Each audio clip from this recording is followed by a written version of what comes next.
selamat berjumpa kembali bersama saya pastinya Tia di Dokter Hara. Kali ini ada siapa coba? Nah, biasanya bareng dokter ya. Nah, kali ini ada satu perawat dari Rumah Sakit Ortopedi Purwokerto. Penasaran ada siapa? Nah, ini dia nih. Ada Mas Tovan dari Rumah Sakit Ortopedi Purwokerto. Hai Mas. Halo Mbak Dia, selamat siang. Selamat siang. Sehat kan ya Mas Tovan ya? Alhamdulillah sehat Mbak. Ya. Terus di musim pandemi ini ya, mudah-mudahan sahabat Tara dan semua sehat, diberi sehat selalu. Amin. Jadi yang namanya kesehatan itu pastinya penting banget gitu ya Mas Tovan ya. Dan siang hari ini nih kita bakal ngobrolin seputar luka bekas operasi gitu ya.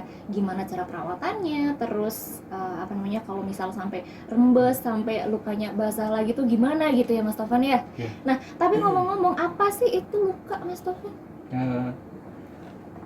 Jadi kalau luka operasi itu adalah luka yang sengaja dibuat waktu operasi ya. Luka itu termasuknya luka akut. Jadi luka yang intinya sengaja dibuat untuk prosedur operasi. Tapi kalau misal kayak kategori misalnya luka karena jatuh gitu, itu beda lagi perawatannya Iya. tuh kan? Sebetulnya untuk perawatan luka pada dasarnya itu sama, yaitu prinsipnya bersih sama steril ya. Jadi untuk kayak luka setelah operasi itu prinsipnya harus steril ya. Beda lagi kalau luka habis jatuh dari sepeda apa perawatan lukanya cukup bersih aja. Terus ada lagi juga luka diabetes. Kita nggak usah steril-sterilan, soalnya kalau luka diabetes pada prinsipnya itu bersih cukup. Soalnya di luka diabetes itu udah kotor, jadi percuma kalau kita pakai prinsip yang steril seperti itu Mbak Tia. Oke, nah tapi kalau ngomongin soal luka nih, sebenarnya ada jenis-jenis luka nggak sih atau? Untuk luka sendiri itu ada luka akut sama luka kronis ya. Kalau luka akut itu luka yang berhasil penyembuhannya dalam setiap fasenya. Kalau luka kronis itu luka yang gagal, maksudnya dalam prosesnya itu gagal. Biasanya kalau luka akut itu cepat sembuh. Kalau luka kronis itu kebanyakan lama, perawatannya lama, kan susah gampang. Mungkin kayak di orang yang kena diabetes gitu ya? Ya, contohnya seperti itu luka diabetes. Luka diabetes juga ada yang akut, ada yang kronis Mbak. Jadi nggak semua itu kronis seperti itu. Oke, tapi kalau mengklasifikasikan status luka itu gimana? Yaitu yang tadi Mbak. Oh, yang akut dan kronis itu aja ya? Kondisi luka itu ada akut sama kronis. Nah, terus kalau misalnya kan abis operasi lukanya itu kan biasanya kayak diperban gitu ya Mas ya? Nah itu biasanya kapan sih boleh dibuka? Jadi kalau untuk luka setelah operasi itu biasanya kita lihat perbannya. Kalau rembesnya banyak itu segera mungkin dibuka ya, diganti perban, kita rawat, kita ganti perbannya.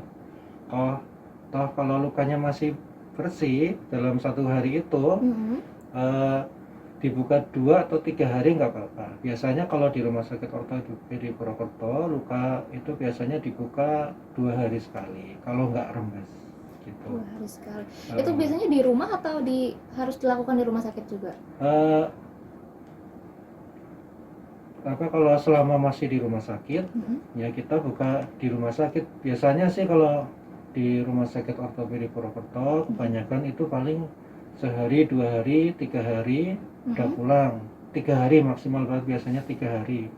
Kalau lukanya bagus biasanya sama dokternya kurang lebih 2 hari lah udah pulang. Jadi untuk perawatan lukanya biasanya 2 hari setelah operasi terus bisa pulang kayak gitu. Oke, nah kalau ngomongin soal luka yang mengering nih Mas Tovan, ada nggak sih faktor-faktor yang mempengaruhi penyembuhan dari luka itu sendiri? Mungkin dari faktor makanan atau yang lain gitu? Ya, pada dasarnya itu ada dua faktor Mbak Tia.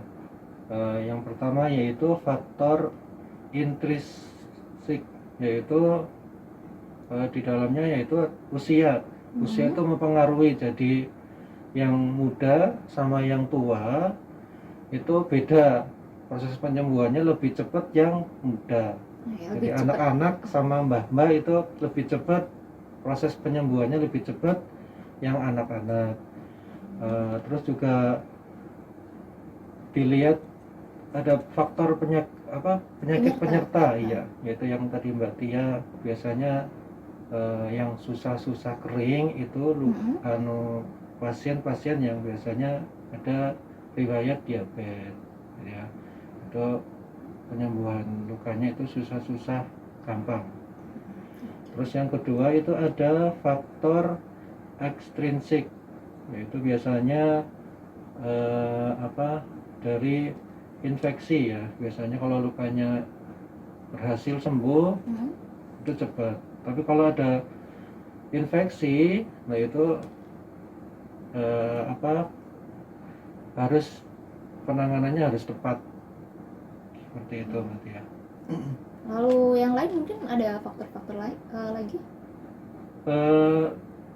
Pada dasarnya nutrisi juga berpengaruh sangat berpengaruh untuk perawatan luka dan penyembuhan luka. Biasanya nutrisi yang dibutuhkan oleh tubuh dalam penyembuhan luka yaitu biasanya yang tinggi protein ya. Tinggi protein gampang berarti ya kita cari yang sehari-hari kita makan lah. Itu ya. Contohnya yang gampang kita cari yaitu kayak putih telur, itu di situ banyak protein ya. Terus di tahu tempe pun ada, jadi kita nggak usah nggak usah ribet-ribet cari makanan-makanan yang susah gitu. Di tahu tempe pun di situ ada protein. Terus kalau yang lebih bagus lagi itu di ikan gabus, ikan tawar itu juga banyak ya. Pada dasarnya untuk proses penyembuhan luka itu makanan bebas ya. Jadi untuk protein nutrisi untuk proses penyembuhan luka itu bebas, nggak ada pantangan ya. Kalau di luar sana itu banyak yang mengatakan ya, ada yang seperti nggak boleh makan yang amis-amis. Nah itu yang salah Mbak Tia. Jadi menurut kita orang medis itu justru yang amis-amis itu yang tinggi protein yang dianjurkan. Itu Mbak Tia.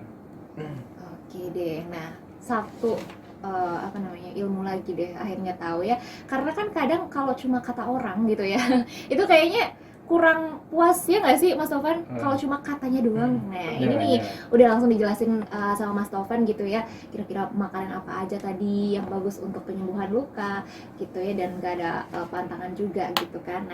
Nah tadi kan kita lanjut lagi ke obrolan kita ya Mas ya. Nah tadi kan masih ngobrolin seputar luka operasi. Nah kapan sih pasien ini boleh pulang setelah dia operasi?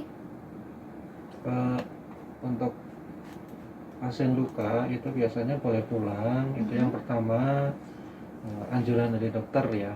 Dengan dokter biasanya melihat lukanya, kalau lukanya kira-kira udah bisa dirawat di rumah ya biasanya pulang. Kalau di rumah sakit ortopedi Purwokerto itu kan kebanyakan kasus tulang ya, jadi biasanya paling 2 hari 3 hari insya Allah biasanya sama dokternya udah diperbolehkan pulang.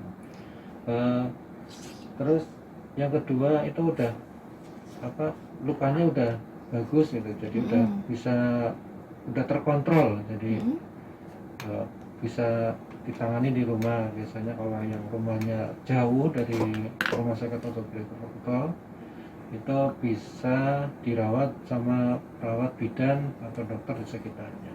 Jadi kita nggak ragu-ragu untuk memulangkan gitu. Terus kita juga lihat dari lukanya, kalau lukanya udah bagus, sudah nggak infeksi ya biasanya pulang. Intinya sih dari dokter kalau udah boleh pulang ya biasanya pulang. Nah, tapi sebenarnya ada nggak sih misal kayak kadang-kadang tuh pasien udah diperbolehkan pulang tapi aduh saya masih takut nih, saya mending di sini aja lah sampai beberapa hari biar lukanya nih dirawatin sama perawat sini gitu, ada nggak? Sementara ini sih ada banyak yang gitu. Pasien malah pada betah ya, mungkin pelayanan di sini mungkin katanya sih bagus gitu ya. Nyaman, Karena ramah nyaman, gitu. ramah gitu ya. Banyak yang pasien seperti itu, alhamdulillah pada betah di rumah sakit. Oke. Nah, tapi ngomongin juga soal proses atau tahap penyembuhan luka. Ini ada berapa sih atau gimana, Mas? Jadi ada beberapa proses penyembuhan operasi luka pasca operasi ya.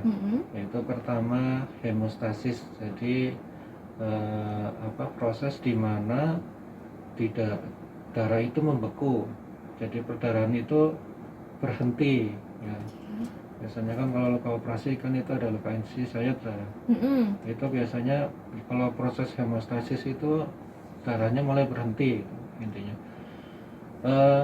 Yang kedua itu ada biasanya terjadi peradangan ya. Itu proses peradangan ya wajar, namanya disayat pakai pisau, diinsisi sama dokternya, itu biasanya kebanyakan itu terjadi peradangan.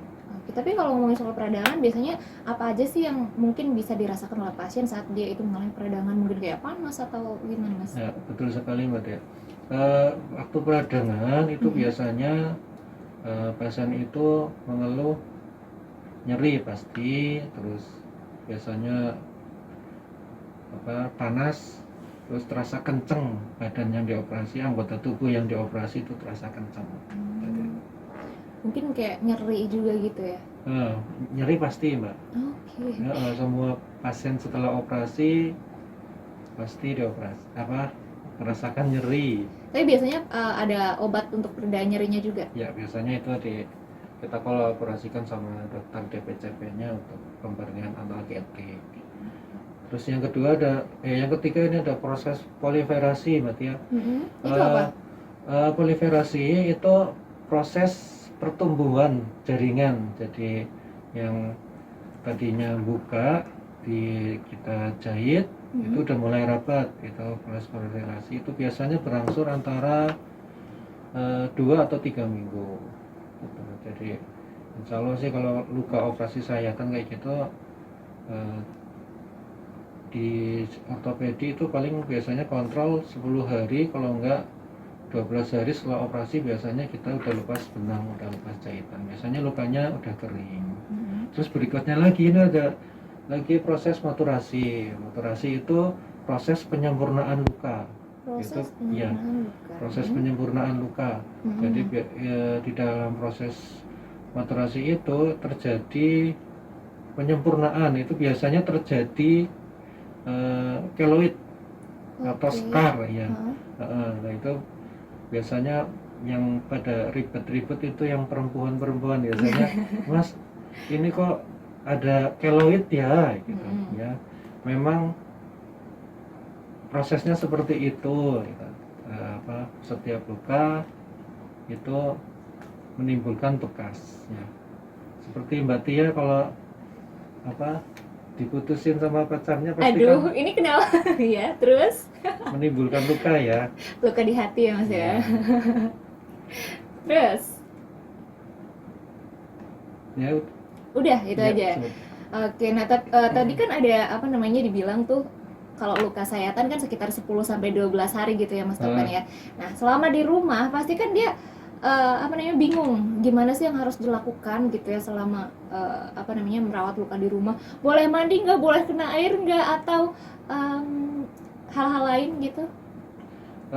Ya jadi gini Mbak ya, setelah pasien pulang itu biasanya kita edukasi sama pasien itu. Kalau di rumah sakit kita, rumah sakit ortopedi, kita edukasi untuk pertama perawatan luka yang benar, terus aktivitas yang nggak boleh sama yang boleh seperti apa.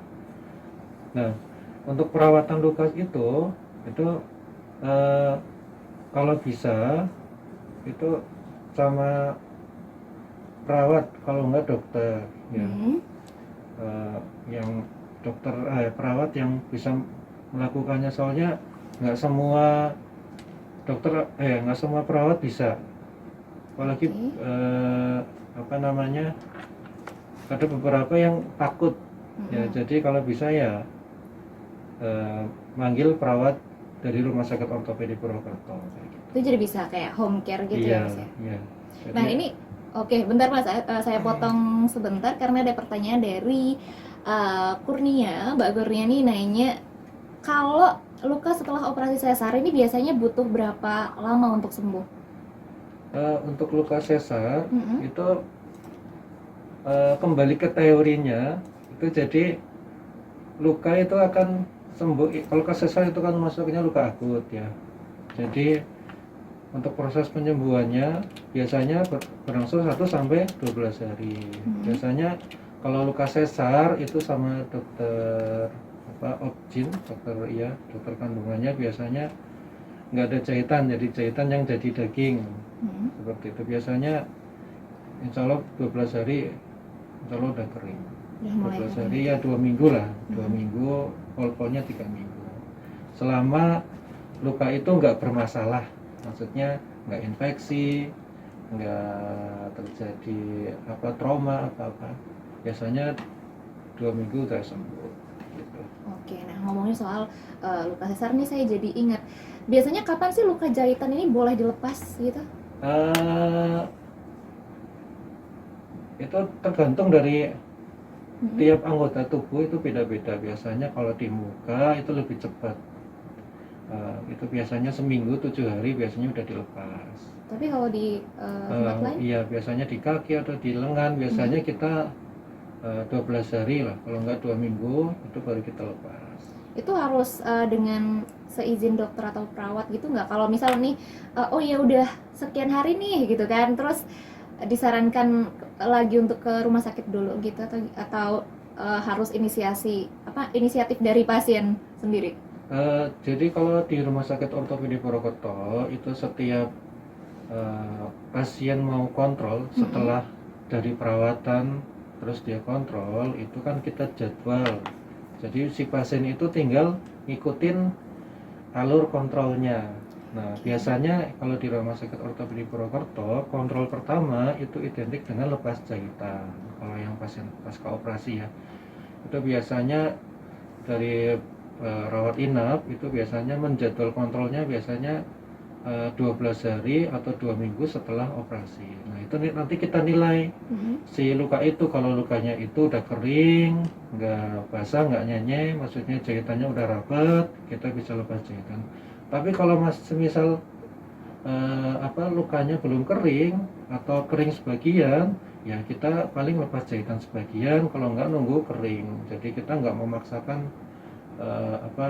harus dilepas kayak gitu. Kita nilai dari lukanya, kalau lukanya belum bagus atau jelek atau nyenyek atau masih berdarah banyak, ya kita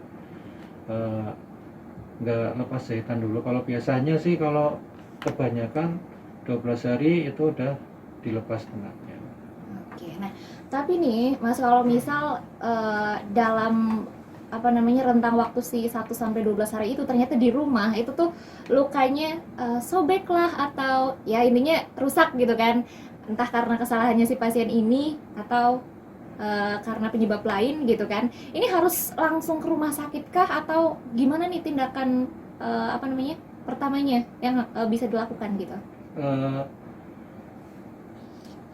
Biasanya kalau pasien seperti itu pasti dia telepon ke rumah sakit.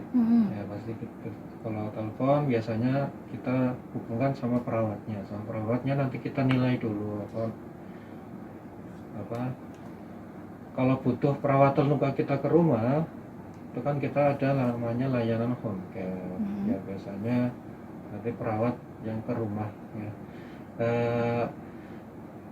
Untuk kalau luka-luka kok rembes, kok berdarahan, itu biasanya wajar. Maksudnya ya namanya luka ya pasti mengeluarkan cairan.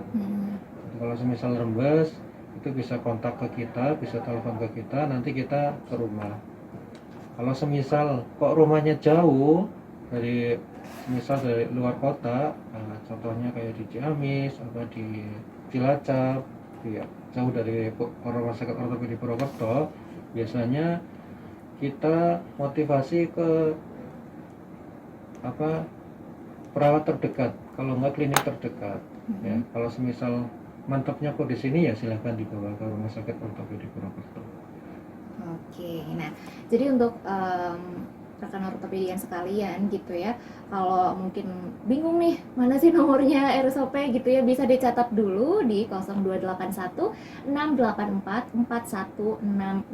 Nah, atau misal nih pengen konsultasi online juga bisa banget ya, mungkin udah hafal ya. Tapi saya ingetin lagi ya di konsultasi.rsop.co.id. Sekali lagi di konsultasi.rsop.co.id. Atau kalau mau booking pendaftaran juga pastinya bisa melalui aplikasi booking online RSOP ya. Terus gimana cara dapetin aplikasinya? Ya langsung aja dong unduh di Google Play Store gitu ya. Terus bisa juga melalui Halodoc dan juga Halo Dokter. Nah, balik lagi ke obrolan kita nih Mas Tovan. Mungkin apa aja sih hal-hal yang harus diperhatikan saat pasien berada di rumah gitu untuk menjaga lukanya? Yang penting dijaga kebersihan lukanya. Jadi untuk luka pada dasarnya yang penting bersih, berarti ya. Luka pun sebetulnya kalau nggak dibuka, nggak diganti itu nggak apa-apa. Cuma kan kebanyakan luka itu kan resikonya tinggi, makanya ada namanya perawatan luka. Jadi untuk luka-luka tertentu yang misal lukanya lebar itu kan harus perawatan luka yang berskala, maksudnya bertahap ya. Terus pertama jaga kebersihan luka, terus perban luka jangan sampai basah dulu, jangan kena air. Itu sampai berapa hari? Biasanya sampai kontrol Mbak, sampai kering. Biasanya kalau kontrol kita lepas jahitan, biasanya lukanya kita buka. Jadi biasanya boleh kena air, boleh mandi kena sabun. Itu baru kalau kita udah buka, udah kering, biasanya baru boleh kena air. Kalau sementara setelah operasi sebelum kontrol ya, kalau bisa jangan dibuka dulu, soalnya kan namanya luka kan resiko infeksinya tinggi.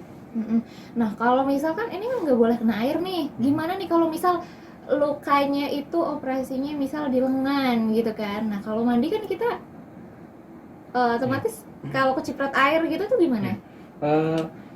Sekarang di tahun 2020 ini itu sudah banyak sekali namanya modern dressing ya.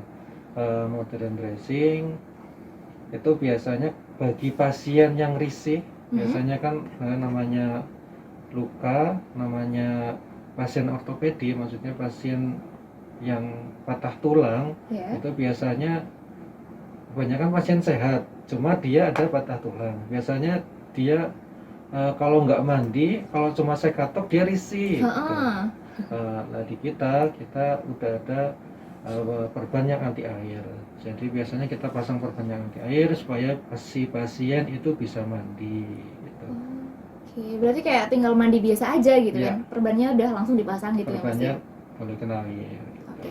Nah tadi ngomongin soal wound care nih, klinik wound care di RSOP ini melayani apa aja sih? Di Rumah Sakit Ortopedi Purwokerto, khususnya di klinik wound care itu, kita di sini melayani pasien luka-luka setelah operasi, luka sebelum dioperasi atau luka trauma, biasanya luka diabetes, terus luka bakar.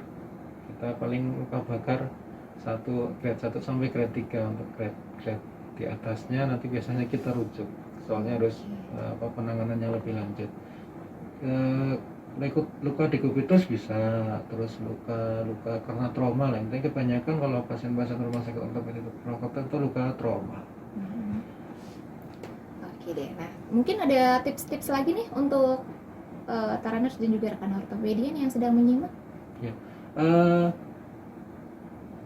untuk perawatan luka intinya luka itu harus bersih.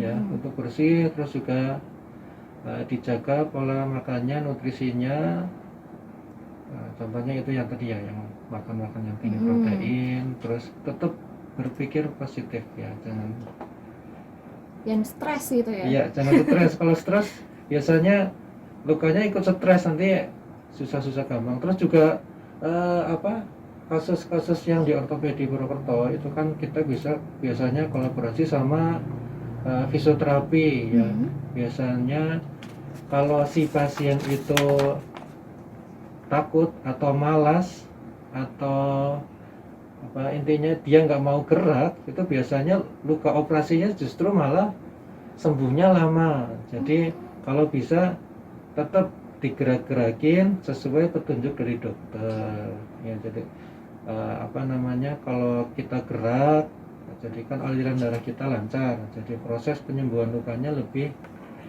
cepat, insya Allah seperti itu Mbak Dea. Oke, nah ini nih ada Mbak Kurnia bilang lagi nih, mau dong di-share cara daftar rawat luka di RSOP. Untuk pasien awal ya, pasien Mm-mm. awal untuk baru datang baru datang ke rumah sakit, itu biasanya harus daftar dulu ke bagian informasi ya.